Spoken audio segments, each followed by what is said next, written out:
Bitcoin is weighing in at 63,549 at the moment, or 560, as you can see it changing very quickly.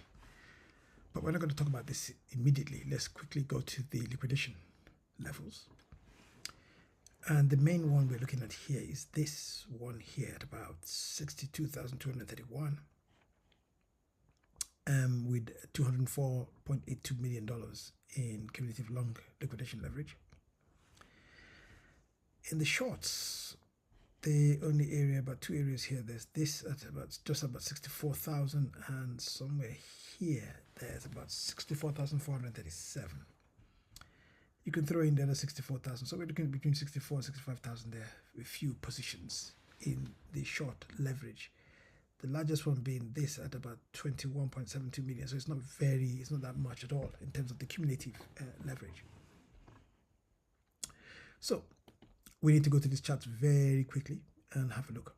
Now this is the Bitcoin 1 week chart here, and we're using the full Bitcoin index, so we have all the prices. But there are two things going on here. You can see the yellow line, and this is the white line. The white line is the 200 weekly moving average, I beg your pardon, and the yellow is the 21 weekly EMA. Now, as you can see, the price of Bitcoin has just used the 200 weekly, I beg your pardon, moving average, simple moving average as support, and you can see, and then you can see that for last week and now this. But the 21 weekly EMA, it's still under it, so we're not completely out of the woods yet. Nevertheless,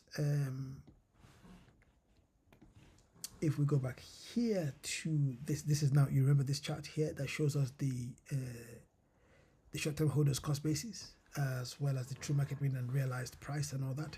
Well, what did I tell you? I said if it does this, which is what it did, it came up to both of them when this short-term holders cost basis was going under the true market mean, and we can see that the price is falling. Now, some people might think, oh, this is some kind of encouraging news because this is a kind of bullish harami. I can assure you, ladies and gentlemen, this is now looking like a doji, and I